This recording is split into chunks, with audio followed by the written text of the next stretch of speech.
वंदितु सभ्य सिद्धे ध्रुवमचल मनोभवम गतिम पत्ते बोक्षामि समय पाहुर मृण्मो शुद्ध केवली भणिदम। वैसे तो मुझे जिनवाणी नीचे बैठकर पढ़नी चाहिए थी, लेकिन सम्या भाव इसलिए कुर्सी पर बैठे हैं। देखिए, अभी आप कवि सम्मेलन का लाभ ले रहे थे। अब ये नैतिक शिक्षा की क्लास है। अभी आदरणीय भैया जी मुझसे कह रहे थे कि बेटा तुम्हारे वक्तव्य में ताली पिटेगी कि नहीं पिटेगी। मैंने कहा मुझे वो नहीं पता, मैं जरूर पिटूंगा।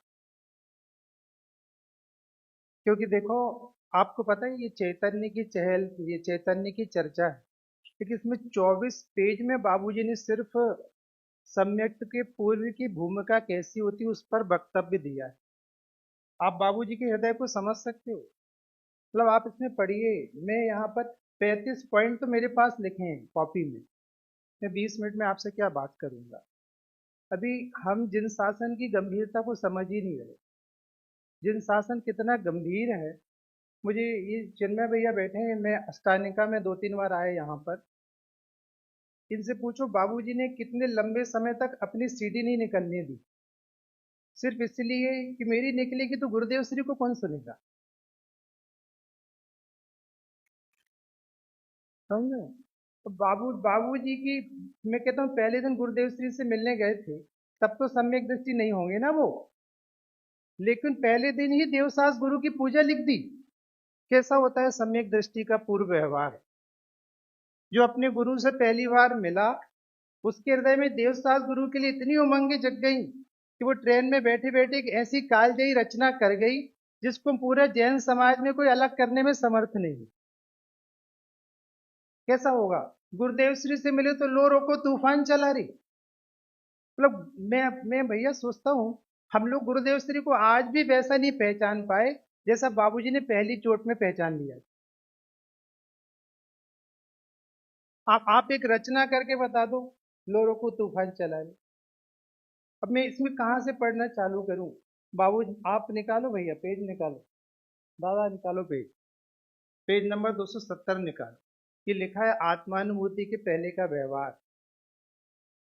मैं भी परसों बाबूजी का एक प्रवचन सुन रहा था इसी विषय पर। तो मालूम क्या कह रहे हैं, किसी मुमुक्षु को किसी प्रसंग पर करुणा नहीं आती, उसके हृदय में करुणा हमेशा बसती।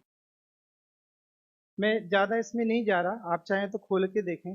बाबूजी ने 3 बिंदु लिए। देवसास गुरु के प्रति भक्ति, अनुकंपा और करुण भाव। मुमुक्षु की पहचान है। भैया निकाला कि इसको निकालो। मैं आपको सिर्फ बिंदु बिंदु बता दूंगा। मतलब आप और हम सोच रहे हैं कि मैंने भैया इसमें पढ़ा भी कल परसों। वो कह रहे हैं अंतर मुहूर्त के बाद पानी में त्रस जीव पैदा हो जाती। तुम कैसे अनछने पानी का प्रयोग कर रहे हो। तुम कैसे होटल में खा रहे हो। मैं अपनी अपनी जीवनी घटना बताता हूँ। मैं यहाँ अस्थानिका में आया था। मैं 4 या 5वें दिन भैया के घर मेरा भोजन था। मैं पहुंचा, मैंने बाबू जी जय जिनेन्द्र, तुम्हें तमीज नहीं है। हमसे बोले तुम्हें तमीज नहीं है, बड़ों से कैसे बात की जाती है। बाबू जी मुझसे गलती हो गई, वंदना। मेरे साथ जो थे बोले मुझे बहुत खराब लगा, आप आमंत्रित विद्वान हो। बाबू जी कैसे बोले। मैंने कहा वो पिताजी हैं। और चिन्मय भैया तुरंत ऊपर भोजन करने गए। बाबूजी ऊपर बैठ के भोजन करते थे, मैं नीचे बैठा था। मुझे क्षमा करना, मेरे पैर में प्रॉब्लम है, नहीं तो मैं तुम्हारे साथ नीचे बैठ के भोजन करता। मैं बाबूजी आप कैसी बातें कर रहे हो। नहीं नहीं, तुम आमंत्रित विद्वान हो, इनसे पूछो हम वहां रुकते थे। चिन्मय, पंडित जी के लिए फल वगैरह रखते हो कि नहीं। ने बाबूजी उसकी जरूरत नहीं है, वो तो तुम्हारा बड़प्पन है बेटा। आप देख रहे हैं, मतलब हम देखो हमें एक बहुत पीड़ा है। अभी अपन कल उनकी 70-80 दशक की क्लिपिंग सुन रहे थे। चिन्मय भैया वो उस समय भी पीड़ित थे इन सब बातों से। आज हम 30-40 साल बाद अपने व्यक्तित्व को बढ़ा पाए हैं कि और गिर गए। तो फिर हम कहाँ श्रद्धांजलि दे रहे हैं बाबूजी को। बाबूजी की जो पीड़ा थी वो कहाँ दूर हुई। मुझे याद है 1999 का जो शिखर जी का शिविर था। ये ये प्रदीप सर बैठे हैं। सांस्कृतिक कार्यक्रमों की धुलाई करते थे बाबूजी कि प्रवचन के बाद सांस्कृतिक कार्यक्रम क्यों करते हो, लड़के लड़की एक साथ कार्यक्रम क्यों करते हो। तो बताओ हमारे कार्यक्रम बढ़ गए कि घट गए? अब आप इसको पढ़ो भैया, इसको पढ़ो। बाबूजी ने इसमें लिखा है कि हम भोजनशाला में जाते हैं तो भोजनशाला पहले साफ करते हैं कि नहीं। भोजनशाला की जैसे सफाई होती है, ऐसी मोक्ष मार्गी की पहले सफाई होती है। इसने खोला भैया, तुमने खोला अभी? तो देखो नीचे का पैराग्राफ निकालो। विशुद्धि शब्द दो अर्थ में आता है। एक तो शुद्धि के अर्थ में और एक स्वभाव के अर्थ में आता है। यहाँ स्वभाव से तात्पर्य है कि वो किस प्रकार का होना चाहिए। गुरुदेव श्री हमेशा एक बात कहते थे कि जो व्यवहार चरित्र है, व्यवहार जिंदगी है, वो मुमुक्षु का राग कैसा होना चाहिए इसको दर्शाने वाला है। अनिल भैया, वीतरागता के साथ कैसा राग होना चाहिए इसका सामंजस्य है।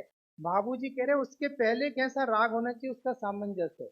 बाबूजी ने इसमें एक उदाहरण दिया है कि जो रोटी बनती है भैया वो तेज आंच में बनती है कि मध्यम आंच में बनती है? बोले मध्यम में बनती है। ऐसे जब तक तुम्हारे परिणामों में नरमाइश नहीं होगी तुम्हें ये तत्व ज्ञान कैसे प्राप्त होगा। उन्होंने पता है एक उदाहरण दिया प्रवचन में कि एक दंपत्ति थे, मनीष जी, बहुत बड़े आदमी थे, कोई कारण से गरीब हो गए, उनके घर पे कुछ भोजन नहीं था। पत्नी ने कहा भूख लगी, पिछले 5 दिन से भूखे हैं। बोले मैं चने की जुगाड़ करके आता हूँ। तो चना लेने कहीं गए, बोले इसका अपन सत्तू बना लेते और खाते हैं इसका सत्तू। वो सत्तू की व्यवस्था करके आए, सत्तू घोर के रखा था। इतने में एक प्रेग्नेंस कुतिया दिखी, कुतिया जो कि गर्भवती थी। वो पास में आके खड़ी हुई ऐसी देख रही थी। उन्होंने पूरा सत्तू लिया और उसको खिला दिया। बोले है तुम में ऐसी करुणा? अब बोले मुझे प्रसंग पर करुणा नहीं चाहिए, जिसके चित्त में 24 घंटे करुणा बहती उसका नाम मुमुक्षु है। तो कैसे मुमुक्षु हो गए? अब देखो मैं ज्यादा नहीं बोलना चाहता, आपको तकलीफ होगी। हम हमारे कार्यक्रम में कैसे बिस्लरी आ गई। हमारे कार्यक्रम में छन्ने का पता नहीं है, कहाँ है छन्ने। मैं आपसे खुद कहता हूँ, हम एक तरफ तो इतनी तीव्र हिंसा कर रहे हैं और एक तरफ अध्यात्म में पढ़ रहे हैं, ऐसे कैसे मोक्ष जाएंगे? ऐसे कैसे मोक्ष जाएंगे? मोक्ष जाने वाले जीव के जीवन में तो बहुत पवित्रता होती है, बहुत सामंजस्य होता है। आप खोलो भैया, इसको खोलो, मैं इसी से पढ़ता हूँ। और निकालना भैया, अगला अगला प्रश्न निकालना। ये देखिए सबसे नीचे का पैराग्राफ। अहिंसा का परिणाम इतना जबरदस्त है, 272 पेज पर, किसी एक जीव की मेरे से हिंसा ना हो। यद्यपि लोग इसको चारित्र में लेते हैं, लेकिन ये चारित्र नहीं है, ये तो व्यवहार चारित्र कहलाता है। पर यहाँ व्यवहार चारित्र भी नहीं है, क्योंकि असली चारित्र का भी जन्म ही नहीं हुआ, इसलिए इसे व्यवहार भी नहीं बताया। ये तो इसके पहले की भूमिका है। जैसे हम भोजन बनाते हैं तो उसके पहले रसोई को साफ करते हैं, तो ये एक तरह की सफाई है। वो कितनी जोरदार होनी। मैं आपसे कहता हूँ अपन बाहर बैठ के भोजन कर सकते हैं क्या चप्पलों में? तो फिर जिसका ठिकाना नहीं उसके ठेले पे खाना खा रहे हो आप। ये पंडित साहब बैठे, मेरे राजन पंडित साहब, एक बार इनके यहाँ एक ठेले वाला आया, बहुत सड़े टमाटर थे आखिरी में। पंडित साहब ने कहा इन टमाटरों का क्या करते हो? कहने जी बहुत अच्छे रेट में बिकते हैं साहब। तो उनने पूछा कहाँ कहाँ बिकते? बोले होटलों में जाते हैं, जितनी भी ग्रेवी बनती है वो सड़े टमाटरों की बनती है, और तुम वहां जाके बड़े चाव से खाते हो और आप पर स्टैंडर्ड के मुमुक्षु कहलाते हो। तो बाबूजी एक आप और आगे चलिए। दूसरा देखिए 273 पेज। और तो लोक व्यवहार के बारे में बहुत बातें हैं।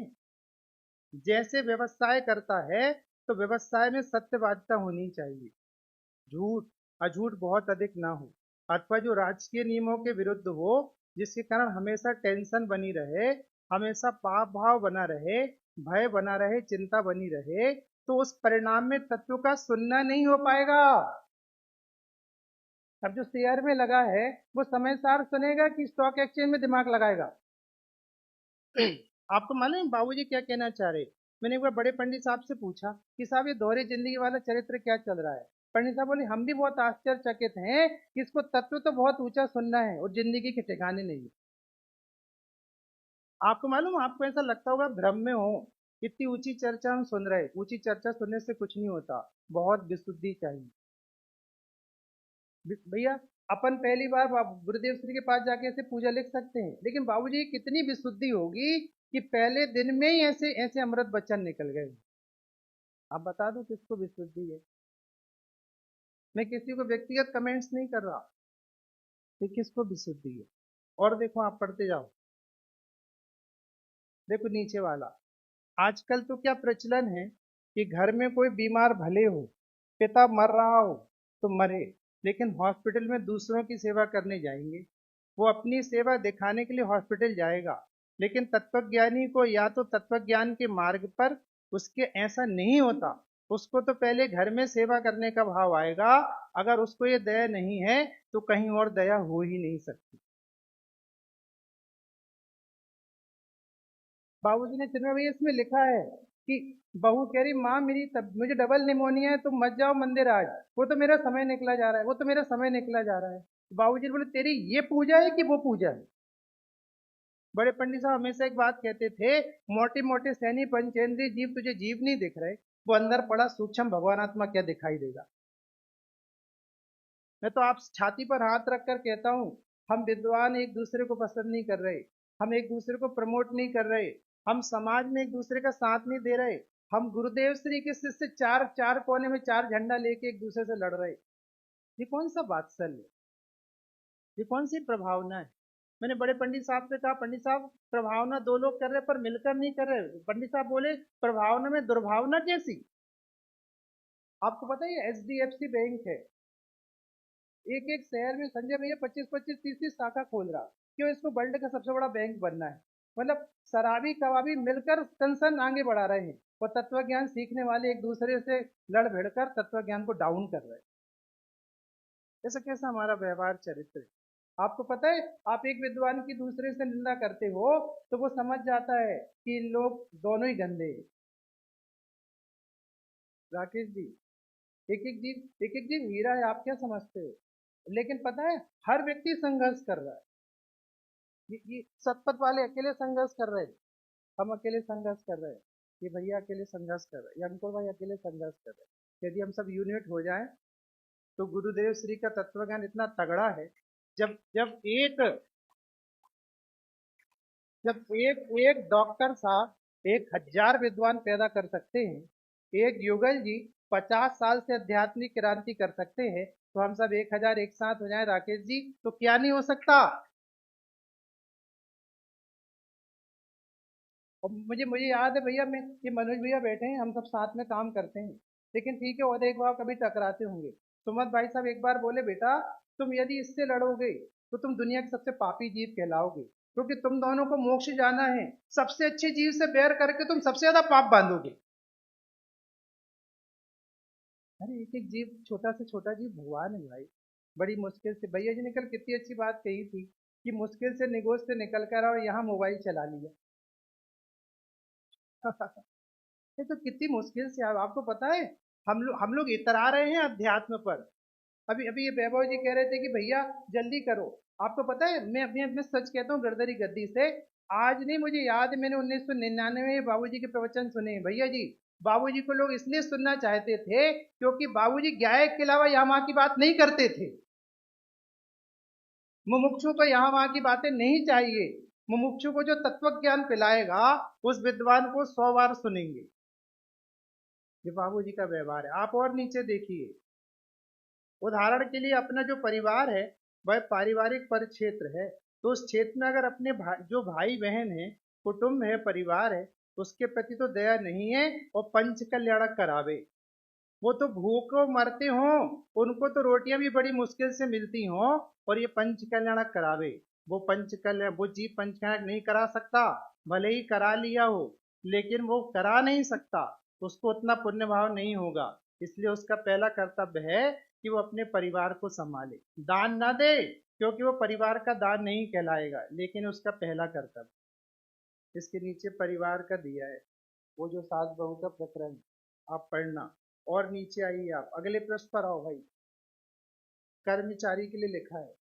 अरे बाबूजी, मैंने कहा बाबूजी कितनी सोच चल रही। वो कह रहे थाली में 3 कटोरी की क्या जरूरत है, एक दाल की कटोरी होनी चाहिए, 3 सब्जियां ले लो।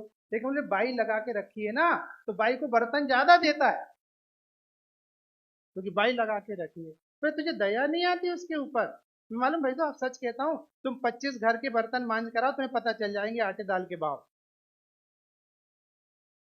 मुझे भैया बड़े पंडित साहब की याद आती है, अभी अभी बड़े पंडित साहब की एक बुक निकली है, उनके प्रसंग वाली आवाज कमारी, उनके प्रसंग वाली आवाज वो निकली है।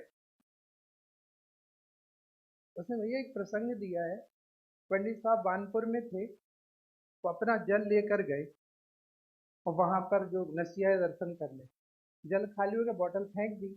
आगे चल के आए अनिल भैया थे, बोले तुम जाओ हम आ रहे हैं। तो बोले पंडित साहब क्या बात है, बोले बाद में बताएंगे, जाओ। बाद में पूछा तो बोले उसमें जो जल था ना, उसके एक बूंद में जीव वहां पनपते रहेंगे। बोले हम पहुंच के आ रहे हैं उसको।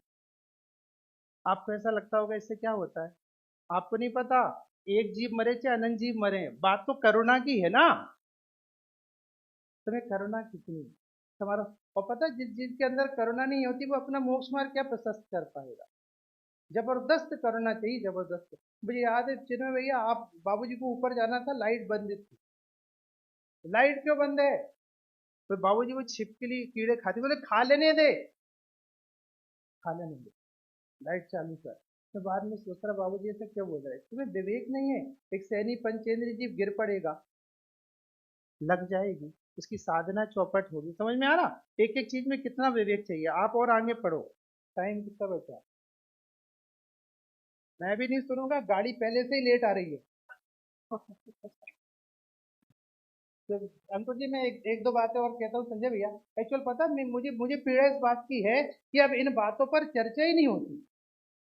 मैं चलो इस पे छोड़ो, आप पढ़ लेना। मैं आपसे एक बात बोलूं, बाबूजी का शायद हमारे हाथ पर है, तो नीलिमा बहन जी का बहुत बड़ा योग है कि नहीं। मैं हर सवाल नहीं आपसे पूछता हूँ सुजीत सर, आप दोनों की वाइफ भी उनकी बहन है, यदि इस बहन ने ब्रह्मचर्य नहीं लिया होता तो बाबूजी आज हम सबके हाथ में नहीं होते।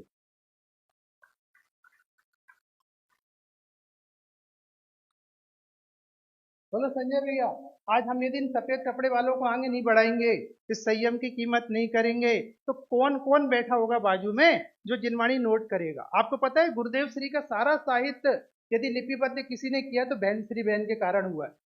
बहन श्री बहन हर प्रवचन के बाद आकर पूरा प्रवचन नोट करती थी, वो नोट डाउन पूरा बनता था भैया, वो किताबें बनी गुरुदेव श्री की। यदि बहन श्री बहन ब्रह्मचारी नहीं होती, कोई गृहस्थ होता तो कौन ये काम करता।